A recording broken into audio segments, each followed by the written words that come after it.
ಚರಿತ್ರೆಯ ಪುಟಗಳನ್ನ ಒಮ್ಮೆ ತಿರುಗಿ ಹಾಕಿದ್ರೆ ಅದರಲ್ಲಿ ಎಷ್ಟೋ ನಂಬಲಾಗದಂತ ಇತಿಹಾಸಗಳಿರುತ್ತೆ. ಆ ಇತಿಹಾಸಗಳಲ್ಲಿ ಅಲೆಕ್ಸಾಂಡರ್ನ ಚರಿತ್ರೆ ಕೂಡ ಅಷ್ಟೇ ರೋಚಕವಾಗಿದೆ. ಅಷ್ಟಕ್ಕೂ ಅಲೆಕ್ಸಾಂಡರ್ ಯಾವ ಉದ್ದೇಶದಿಂದ ಭಾರತಕ್ಕೆ ಹೆಜ್ಜೆ ಇಟ್ಟ? ಇಡೀ ಪ್ರಪಂಚವನ್ನೇ ಗೆದ್ದುಕೊಂಡು ಬರುತ್ತಿದ್ದ ಅಲೆಕ್ಸಾಂಡರ್ಗೆನೆ ಭಯ ಹುಟ್ಟಿಸಿ ಗಡಗಡ ನಡುಗುವ ಹಾಗೆ ಮಾಡಿದ್ದ ಭಾರತದ ಆ ಪರಾಕ್ರಮಿ ರಾಜ ಯಾರು ಗೊತ್ತಾ? ಅಷ್ಟಕ್ಕೂ ಅಲೆಕ್ಸಾಂಡರ್ ಯಾವ ರೀತಿ ಸಾವನ್ನಪ್ಪಿದ, ಅವನ ಕೊನೆಯ ಆಸೆಗಳು ಎಷ್ಟು ವಿಚಿತ್ರವಾಗಿತ್ತು. ಇದೆಲ್ಲದಕ್ಕಿಂತ ಮುಖ್ಯವಾಗಿ ಅಲೆಕ್ಸಾಂಡರ್ ಸಾವನ್ನಪ್ಪಿದ ಮೇಲೆ ಅವನ ಎರಡೂ ಕೈಗಳನ್ನ ಹೊರಗಡೆ ಬಿಟ್ಟು ಮಣ್ಣು ಮಾಡಿದ್ದು ಯಾಕೆ?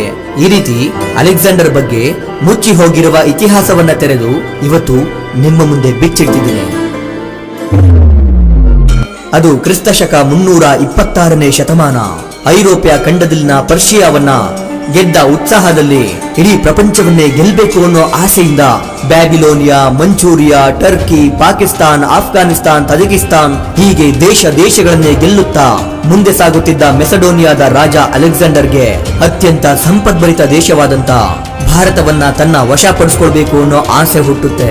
ಇದರಿಂದ ಅಲೆಕ್ಸಾಂಡರ್ ತನ್ನ ಅತಿ ಭೀಕರವಾದಂತ ದೊಡ್ಡ ಸೈನ್ಯದೊಂದಿಗೆ ಭಾರತದ ತಕ್ಷಶಿಲಾ ಎಂಬ ಪ್ರದೇಶಕ್ಕೆ ಬರ್ತಾನೆ. ಆದ್ರೆ ನಮಗಿಂತ ಮುಂಚಿತವಾಗಿಯೇ ಅನೇಕ ಯೋಧರುಗಳು, ಅದೆಷ್ಟೋ ರಾಜರುಗಳು ಭಾರತ ದೇಶವನ್ನ ತಮ್ಮದಾಗಿಸಿಕೊಳ್ಬೇಕು ಅನ್ನೋ ಆಸೆಯಿಂದ ಭಾರತದ ಮೇಲೆ ಯುದ್ಧ ಮಾಡಿ ಸೋತು ಹೋಗಿ ಮಣ್ಣು ಮುಕ್ಕಿದ್ದಾರೆ. ಹೀಗಿರುವಾಗ ನಾವು ಭಾರತ ದೇಶದ ಮೇಲೆ ಯುದ್ಧ ಮಾಡುವುದು ಸರಿಯಲ್ಲ ಅಂತ ಅಲೆಕ್ಸಾಂಡರ್ನ ಸೇನಾಧಿಪತಿಗಳು ಹೇಳ್ತಾರೆ. ಆದ್ರೆ ಅಲೆಕ್ಸಾಂಡರ್ ಅದಕ್ಕೆಲ್ಲ ಹೆದರದೆ ಅತ್ಯಂತ ಸುಂದರವಾದ, ಅತ್ಯಂತ ಬೆಲೆ ಬಾಳುವ ರತ್ನಗಳು, ವಜ್ರಗಳು, ಚಿನ್ನ, ಬಂಗಾರ, ಆಹಾರ ಪದಾರ್ಥಗಳು ಹೀಗೆ ಎಷ್ಟು ಸಂಪದ್ಭರಿತ ದೇಶವಾದಂತ ಭಾರತವನ್ನ ಹೇಗಾದ್ರೂ ಮಾಡಿ ನನ್ನ ಕೈವಶ ಮಾಡಿಕೊಂಡು ಈ ಭಾರತ ದೇಶದಲ್ಲಿ ಗ್ರೀಕ್ ವೀರ ಪತಾಕೆಯನ್ನ ಹಾರಿಸಿದ್ರೇನೆ ನಾನು ಇಡೀ ಪ್ರಪಂಚವನ್ನ ಗೆದ್ದುಕೊಂಡ ಹಾಗೆ ಗುರುತಿಸಲ್ಪಡುತ್ತೇನೆ ಎಂದು ಭಾವಿಸಿ ಕೆಲ ಗೂಢಾಚಾರಿಗಳಿಂದ ಭಾರತ ದೇಶದಲ್ಲಿನ ರಾಜರುಗಳ ನಡುವೆ ಏನೆಲ್ಲ ದ್ವೇಷಗಳಿವೆ, ಅವರವರಲ್ಲಿಯೇ ಏನೆಲ್ಲ ಭಿನ್ನಾಭಿಪ್ರಾಯಗಳಿವೆ, ಭಾರತದ ರಾಜರುಗಳ ಬಲಹೀನತೆಗಳು ಏನೇನು ಅಂತ ತಿಳ್ಕೊಳ್ತಾನೆ.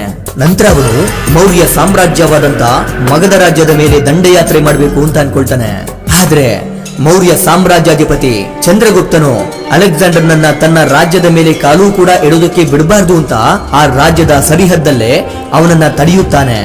ಆಗ ಚಂದ್ರಗುಪ್ತನು ಅಲೆಕ್ಸಾಂಡರ್ನ ವಿರುದ್ಧ ನಿಂತು, ನೀನು ನಿಜವಾದ ವೀರನೇ ಆಗಿದ್ರೆ ನನ್ನ ಜೊತೆ ದ್ವಂದ್ವ ಯುದ್ಧ ಮಾಡಿ ನನ್ನನ್ನು ಗೆಲ್ಲುವಿಯಾ ಅಂತ ಹೇಳಿದಾಗ ಚಂದ್ರಗುಪ್ತ ಮತ್ತು ಅಲೆಕ್ಸಾಂಡರ್ ಇಬ್ಬರ ನಡುವೆ ಕಾದಾಟ ಶುರುವಾಗುತ್ತೆ.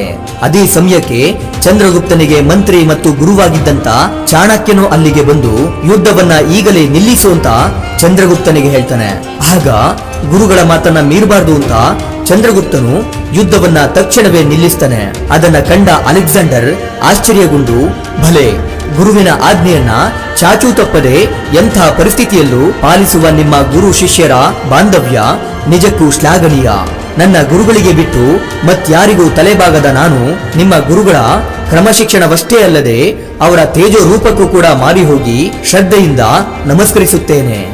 ಈಗ ನನಗೆ ನಿಮ್ಮ ಮೇಲಿರುವ ಗೌರವದಿಂದ ನಿಮ್ಮೊಂದಿಗೆ ಯುದ್ಧ ಮಾಡಲು ಮನಸ್ಸಾಗದೆ ನನ್ನ ಯಾತ್ರೆಯನ್ನ ಬೇರೆ ರಾಜ್ಯಗಳ ಕಡೆಗೆ ಮುಂದುವರಿಸುತ್ತೇನೆ ಎಂದು ಹೇಳಿ ಅಲ್ಲಿಂದ ತಕ್ಷಶಿಲೆಯ ಕಡೆಗೆ ಪ್ರಯಾಣವನ್ನ ಬೆಳೆಸಿದನು. ನಂತರ ಅವನು ಪೌರವ ರಾಜ ಪುರುಷೋತ್ತಮನ ವಿರುದ್ಧ ಯುದ್ಧ ಮಾಡಿ ಅವನ ರಾಜ್ಯವನ್ನ ವಶಪಡಿಸಿಕೊಳ್ಬೇಕು ಅಂತ ಅನ್ಕೊಂಡ. ಆದ್ರೆ ರಾಜ ಪುರುಷೋತ್ತಮನನ್ನ ಸೋಲಿಸೋದು ಅಷ್ಟು ಸುಲಭ ಆಗಿರ್ಲಿಲ್ಲ.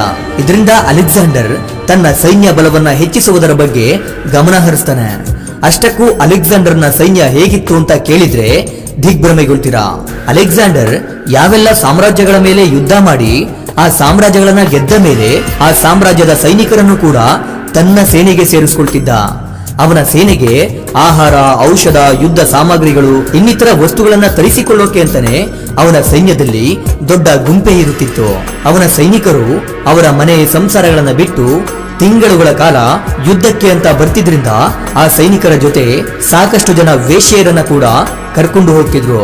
ಜೊತೆಗೆ ಸೈನಿಕರಿಗೆ ತಮ್ಮ ಹೆಂಡತಿ, ಮಕ್ಕಳು, ಮನೆಯ ಬಗ್ಗೆ ನೆನಪಾಗಬಾರ್ದು ಅಂತ ಅಲೆಕ್ಸಾಂಡರ್ ಯಾವೆಲ್ಲ ರಾಜ್ಯಗಳ ಮೇಲೆ ಯುದ್ಧ ಮಾಡಿ ಗೆಲ್ಲುತ್ತಿದ್ದನೋ ಆ ರಾಜ್ಯಗಳಲ್ಲಿ ಸೈನಿಕರಿಗೆ ಬೇಕಾದ ಹೆಣ್ಣನ್ನ ಹೊತ್ತೊಯ್ಯಲು ಅವಕಾಶವಿರ್ತಿತ್ತು. ಅಲೆಕ್ಸಾಂಡರ್ ಯಾವುದೇ ಒಂದು ದೇಶದ ಮೇಲೆ ಯುದ್ಧ ಸಾರೋದಕ್ಕಿಂತ ಮುಂಚೆ ಆ ದೇಶದ ಯಾವ ರಾಜರನ್ನ ಕಂಡ್ರೆ ಮತ್ತೊಬ್ಬ ರಾಜ ದ್ವೇಷ ಮಾಡ್ತಿದ್ದ, ಆ ರಾಜ್ಯದಲ್ಲಿ ಯಾರಿಗೆಲ್ಲ ಹಣವನ್ನ ಕೊಟ್ಟು ಕೊಂಡ್ಕೊಳ್ಬಹುದು. ಮತ್ತೆ ಆ ರಾಜ್ಯದಲ್ಲಿನ ಗುಪ್ತ ಮಾಹಿತಿಗಳ ಬಗ್ಗೆ ತಿಳ್ಕೊಳ್ಳೋದಿಕ್ಕೆ ಅಂತಾನೆ ಅಲೆಕ್ಸಾಂಡರ್ನ ಸೈನ್ಯದಲ್ಲಿ ಸಾಕಷ್ಟು ಜನಗಳಿದ್ರು. ಹೀಗೆ ಅಲೆಕ್ಸಾಂಡರ್ ಬೇರೊಂದು ದೇಶವನ್ನ ಅಥವಾ ಸಾಮ್ರಾಜ್ಯವನ್ನ ಗೆಲ್ಬೇಕಂದಾಗ ಅನೇಕ ಯುದ್ಧ ತಂತ್ರವನ್ನ ಬಳಸ್ತಿದ್ದ. ಅದೇ ರೀತಿ ಭಾರತದ ತಕ್ಷಶಿಲೆಯ ರಾಜನಾಗಿದ್ದಂತ ಅಂಬಿ ಪೌರವ ರಾಜನಾಗಿದ್ದಂತ ಪುರುಷೋತ್ತಮನನ್ನ ತುಂಬಾ ದ್ವೇಷ ಮಾಡ್ತಿದ್ದ. ಇದರಿಂದ ಆ ರಾಜನಾದಂತ ಅಂಬಿ ಅಲೆಕ್ಸಾಂಡರ್ನ ಜೊತೆ ಕೈ ಜೋಡಿಸಿ ನಾನೂ ಕೂಡ ನಿನಗೆ ಬೆಂಬಲ ಕೊಡ್ತೀನಿ ಅಂತ ಹೇಳಿ ಅಲೆಕ್ಸಾಂಡರ್ನ ಸೈನ್ಯದ ಜೊತೆಗೆ ಇವನ ಸೈನ್ಯವನ್ನು ಕೂಡ ರಾಜ ಪುರುಷೋತ್ತಮನ ವಿರುದ್ಧವಾಗಿ ಯುದ್ಧ ಮಾಡಲು ಕಳುಹಿಸಿಕೊಡ್ತಾನೆ.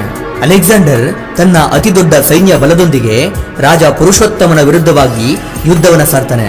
ಅಲೆಕ್ಸಾಂಡರ್ನ ಹತ್ತಿರ ಭಾರಿ ಅಶ್ವದಳ, ಸಾಕಷ್ಟು ಸೈನಿಕರು, ಆಯುಧಗಳು ಇದ್ರೂ ಸಹ ರಾಜ ಪುರುಷೋತ್ತಮನ ಗಜಪಡೆಯ ಮುಂದೆ ಅಲೆಕ್ಸಾಂಡರ್ನ ಯಾವುದೇ ಯುದ್ಧ ತಂತ್ರಗಳು ಪ್ರಯೋಜನಕ್ಕೆ ಬರಲಿಲ್ಲ.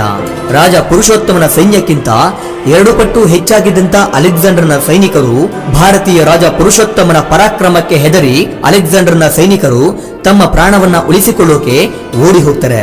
ಅಲೆಕ್ಸಾಂಡರ್ ಕೂಡ ರಾಜ ಪುರುಷೋತ್ತಮನಿಂದ ಸೋಲನ್ನ ಅನುಭವಿಸುತ್ತಾನೆ. ರಾಜ ಪುರುಷೋತ್ತಮ ಮನಸ್ಸನ್ನ ಮಾಡಿದ್ರೆ ಅಲೆಕ್ಸಾಂಡರ್ನ ಕೊಂದು ಹಾಕ್ಬೋದಿತ್ತು. ಆದ್ರೆ ಪುರುಷೋತ್ತಮನು ಆ ರೀತಿ ಮಾಡಲಿಲ್ಲ. ಯಾಕಂದ್ರೆ ಯುದ್ಧ ಶುರುವಾಗುವ ಮುನ್ನ ಅಲೆಕ್ಸಾಂಡರ್ನ ಪತ್ನಿ ರುಕ್ಸಾನಾ ಅವರು ರಾಜ ಪುರುಷೋತ್ತಮನನ್ನ ಭೇಟಿ ಮಾಡಿ ಪುರುಷೋತ್ತಮನಿಗೆ ರಾಖಿಯನ್ನ ಕಟ್ಟಿ ನನ್ನ ಪತಿ ಅಲೆಕ್ಸಾಂಡರ್ ಪ್ರಾಣಕ್ಕೆ ಅಪಾಯವನ್ನ ಮಾಡಬೇಡಿ ಎಂದು ಕೇಳಿಕೊಂಡಾಗ, ಇಲ್ಲ, ಯುದ್ಧ ಭೂಮಿಯಲ್ಲಿ ನಿನ್ನ ಪತಿ ಅಲೆಕ್ಸಾಂಡರ್ ಪ್ರಾಣಕ್ಕೆ ನನ್ನಿಂದ ಯಾವುದೇ ಅಪಾಯ ಉಂಟಾಗುವುದಿಲ್ಲ ಎಂದು ಭಾಷೆಯನ್ನ ಕೊಟ್ಟು ಕಳಿಸಿದ್ದ ರಾಜ ಪುರುಷೋತ್ತಮ. ಇದೇ ಕಾರಣಕ್ಕೆ ಅಲೆಕ್ಸಾಂಡರ್ ಮತ್ತು ಪುರುಷೋತ್ತಮ ರಾಜನ ನಡುವೆ ಸಂಧಿ ಒಪ್ಪಂದದಲ್ಲಿ ಯುದ್ಧ ಕೊನೆಗೊಳ್ಳುತ್ತೆ. ನಂತರ ಅಲೆಕ್ಸಾಂಡರ್ ತನ್ನ ಮೆಸಡೋನಿಯಾ ರಾಜ್ಯಕ್ಕೆ ಹಿಂದಿರುಗಿ ಹೊರಟೋಗ್ಬೇಕು ಅಂತ ಅನ್ಕೊಂಡು ತನ್ನ ಸೈನಿಕರೊಡನೆ ತನ್ನ ಮೆಸಡೋನಿಯಾ ರಾಜ್ಯಕ್ಕೆ ಪ್ರಯಾಣವನ್ನ ಬೆಳೆಸ್ತಾನೆ. ಆದ್ರೆ ಅಷ್ಟು ಹೊತ್ತಿಗೆ ತನ್ನ ಸಾಮ್ರಾಜ್ಯವನ್ನ ವಿಸ್ತರಿಸಿಕೊಳ್ಳಬೇಕು ಅನ್ನೋ ಓಡಾಟದಲ್ಲಿ ಸರಿಯಾದ ನಿದ್ರೆ ಇರದೆ, ಸರಿಯಾದ ಆಹಾರ ನಿಯಮಗಳನ್ನ ಪಾಲಿಸದೆ ಹೋಗಿದ್ರಿಂದ ಅಲೆಕ್ಸಾಂಡರ್ನ ಆರೋಗ್ಯ ಪೂರ್ತಿಯಾಗಿ ಹದಗೆಡುತ್ತೆ. ಆಗ ಚಿಕಿತ್ಸೆಗೆಂದು ವೈದ್ಯರನ್ನ ಕರೆಸಿದಾಗ ಅಲೆಕ್ಸಾಂಡರ್ನ ತಪಾಸಣೆ ಮಾಡಿದಂತ ವೈದ್ಯರು, ಕ್ಷಮಿಸಿ, ನೀವು ಸಾವಿನ ತುತ್ತ ತುದಿಯಲ್ಲಿದ್ದೀರಿ, ನೀವಿನ್ನು ಕೆಲವೇ ಕ್ಷಣಗಳವರೆಗೆ ಮಾತ್ರ ಬದುಕಿರುತ್ತೀರಿ, ನಿಮ್ಮನ್ನ ಬದುಕಿಸಲು ಸಾಧ್ಯವಿಲ್ಲ ಅಂತ ಹೇಳ್ತಾರೆ. ಇದನ್ನ ಕೇಳಿದಂತ ಅಲೆಕ್ಸಾಂಡರ್ ತನ್ನ ಸೈನಿಕರನ್ನ ಕರೆದು, ನಾನಿನ್ನು ಕೆಲವೇ ಕ್ಷಣಗಳವರೆಗೆ ಮಾತ್ರ ಬದುಕಿರುತ್ತೇನೆ, ಆದ್ದರಿಂದ ನನ್ನ ಕೊನೆಯ 3 ಕೋರಿಕೆಗಳನ್ನ ನೆರವೇರಿಸಿಕೊಡಿ ಅಂತ ಕೇಳ್ಕೊಳ್ತಾನೆ. ಅದರಲ್ಲಿ ನನ್ನ ಮೊದಲ ಕೋರಿಕೆ ಏನಂದ್ರೆ, ನನ್ನ ಮರಣದ ನಂತರ ನನ್ನ ದೇಹವನ್ನ ಶವಪೆಟ್ಟಿಗೆಯಲ್ಲಿ ಹಾಕಿದ್ರೂ ಕೂಡ ನನ್ನ 2 ಕೈಗಳು ಮಾತ್ರ ಶವಪೆಟ್ಟಿಗೆಯಿಂದ ಹೊರಗಡೆ ಕಾಣುವ ಹಾಗೆ ಮಾಡಿ. ಯಾಕಂದ್ರೆ ಪ್ರಪಂಚವನ್ನೇ ನನ್ನ ಕೈವಶ ಮಾಡ್ಕೊಳ್ಬೇಕು ಅಂತ ಹೋರಾಡಿದಂತ ಅಲೆಕ್ಸಾಂಡರ್ ಹೋಗುತ್ತಾ ಹೋಗುತ್ತಾ ಬರಿಗೈಯಲ್ಲೇ ಹೊರಟು ಹೋದ ಅಂತ ಎಲ್ಲರಿಗೂ ತಿಳಿಬೇಕು. ಮತ್ತೆ ನನ್ನ 2ನೇ ಕೋರಿಕೆ ಏನಂದ್ರೆ, ನನ್ನ ಶವಪೆಟ್ಟಿಗೆಯನ್ನ ನನಗೆ ಚಿಕಿತ್ಸೆ ಕೊಟ್ಟಂತ ವೈದ್ಯರಿಂದಲೇ ಹೊರಿಸಿ. ಯಾಕಂದ್ರೆ ನಾನು ಎಷ್ಟೇ ಹಣವನ್ನ ಕೊಟ್ರು, ವೈದ್ಯರು ಎಷ್ಟೇ ಚಿಕಿತ್ಸೆಗಳನ್ನ ಕೊಟ್ರು ನನ್ನ ಪ್ರಾಣವನ್ನ ಉಳಿಸೋಕೆ ಸಾಧ್ಯವಿಲ್ಲ. ಆದ್ದರಿಂದ ಯಾವಾಗ ನಮ್ಮ ಪ್ರಾಣ ಹೋಗುವ ಸಮಯ ಬರುತ್ತೋ ಆಗ ನಮ್ಮ ಸಂಪತ್ತು, ವೈದ್ಯರು ನಮ್ಮನ್ನ ಬದುಕಿಸಲು ಸಾಧ್ಯವಿಲ್ಲ ಅಂತ ಎಲ್ಲರಿಗೂ ತಿಳಿಯಬೇಕು.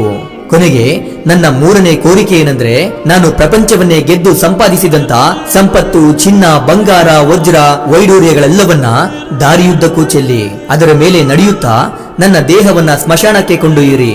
ಯಾಕೆಂದ್ರೆ ಎಷ್ಟೇ ಹಣ, ಆಸ್ತಿ, ಸಂಪತ್ತಿದ್ರೂ ಒಂದಲ್ಲ ಒಂದು ದಿನ ಎಲ್ಲವನ್ನ ಬಿಟ್ಟು ಹೋಗ್ಬೇಕು.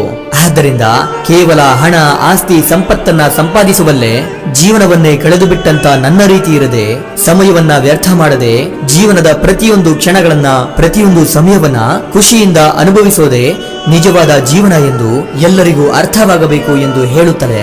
ಅಲೆಕ್ಸಾಂಡರ್ನ ಉಸಿರು ನಿಂತು ಹೋಯಿತು.